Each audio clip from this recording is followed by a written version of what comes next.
আসসালামু আলাইকুম। আমার ছাদ বাগানে বেশ ভালো কচু হয়েছে, কচুর লতিও হয়েছে। এই যে এগুলো হলো কচু, সবই বিভিন্ন জাতের কচু আছে।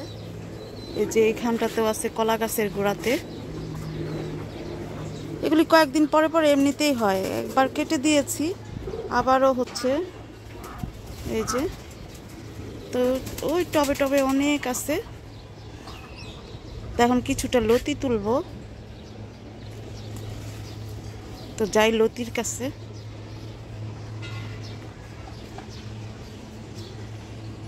এই যে লতি,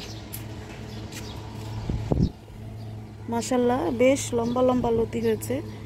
এই যে একদম, এই যে অনেক বড় বড় লতি। তো এগুলি আমি তুলবো এখন।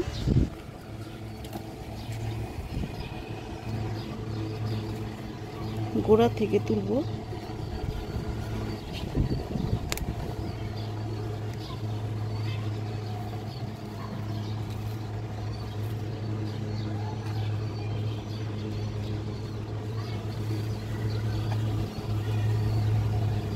লতি কিন্তু খেতে খুবই মজা, যারা খায়। আর যারা বলে যে গলা চুলকায়, তাদের জন্য তো ব্যাপারটা আলাদা।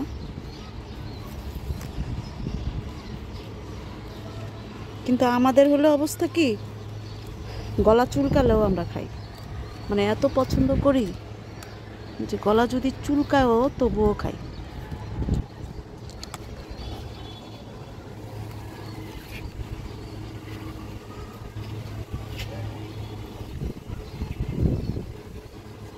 আমি আস্তে আস্তে তুলতে থাকি, কারণ এই লতিগুলো খুব মচমচা টাইপের হয়।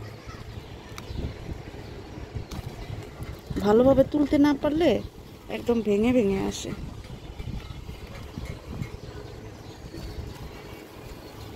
তো মাশাআল্লাহ এখান থেকে আবার ঝড় তুফানে কিছু লতি আমার ভেঙেও গেছে। ভেঙে বাতাসের সাথে যে কোথায় গেছে আল্লাহ জানে, জানিও না।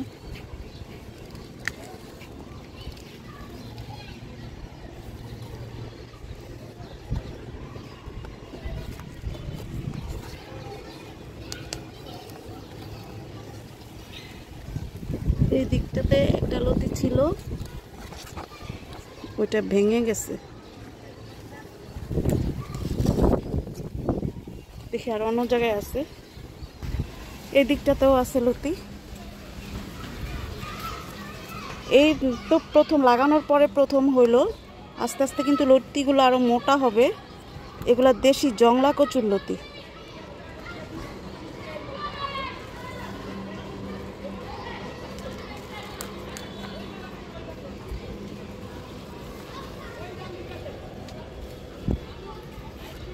এই যে মা, এই যে একটা ছোট্ট, আরো এই যে ছোট ছোট লতিগুলা বের হইতেছে, ওগুলা তো নিব না। এই ছোট লতিগুলা, শুধু বড়গুলাই নিব।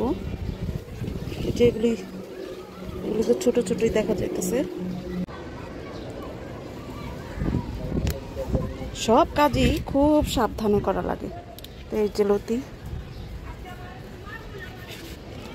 আরো সুন্দর সুন্দর লতি বের হচ্ছে, মাশাআল্লাহ দেখতেও ভালো লাগতেছে। এটাও নিয়ে নিই।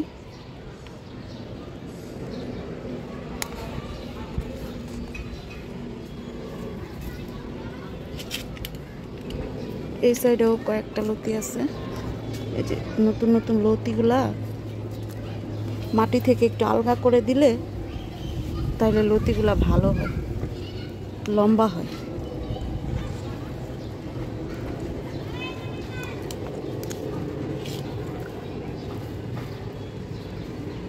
এই যে অপরাজিতা ধরছে গাছটারে, লতিটারে।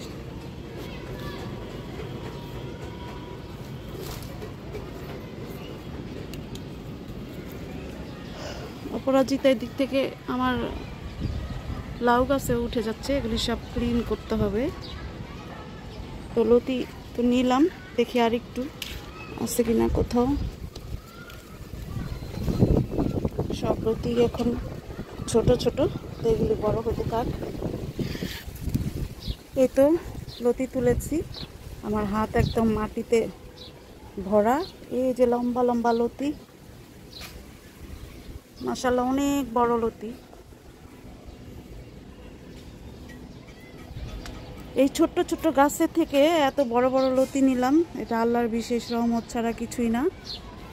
তো সবার জন্যই শুভকামনা। আসসালামু আলাইকুম।